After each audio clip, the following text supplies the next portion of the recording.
fans have been camped out for forever, some 3 or 4 days. Fans around the world doing the same thing. What do you want to say to those fans who go the extra mile and have put Twilight over the top? I don't even know really what to say to them. I think it's, I mean, people have such a strong connection to this book. I find it's one of the most fascinating things I've ever seen. But I mean, the only reason any of this stuff is happening is because it's not anyone driving down people's throats. It's being elevated by the fans. So I mean, I really appreciate it. It's completely insane. Do you think my theory is possible? I think that Twilight may have started off as a book, of course, and a movie. It's sort of becoming real now. It is. It's only just starting to feel real. Last week, like this is the only time I actually got nervous. I think, like, wow, I actually made a movie. And like, I'd kind of forgotten that I made a movie. It's just become this thing.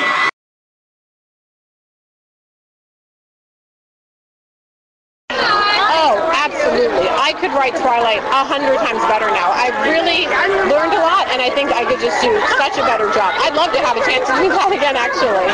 She also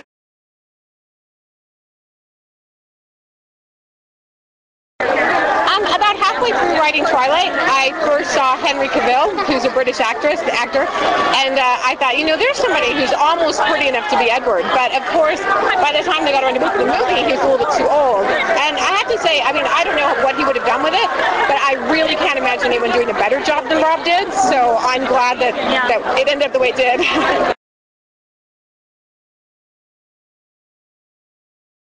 Did you do that at all with? There were some small characters that were made up. You'll see, but there was a couple of the human characters that were actually condensed.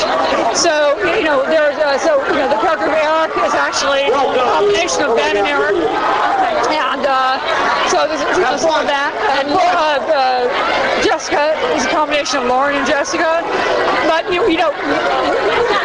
You can't. There's a lot of characters in the book, and there certainly wasn't going to cut out any of the Cullens. You know, particularly as he moves forward, these are very, you know, each one plays such an essential role. So, but mostly all the characters you see on screen are the ones you've met in the book. You know what? I'm not surprised at any of this Twilight. I've been doing like 3 weeks of promotion, like every single time you put Twilight name, 10,000 people say it's completely insane.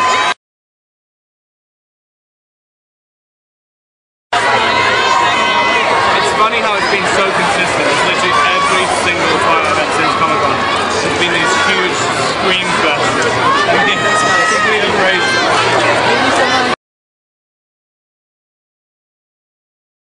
I cast a spell on you, Radcliffe! On you! You! Watch Twilight.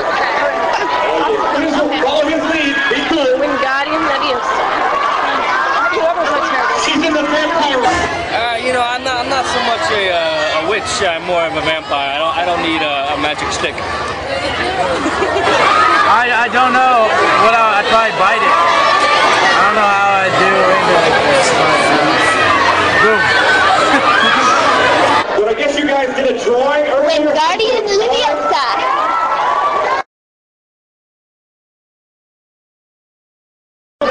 No, I mean, he's a werewolf. He'd probably be too much of a rebel.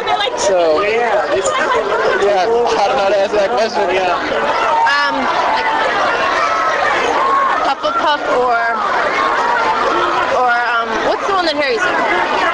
Gryffindor. Either one of those two.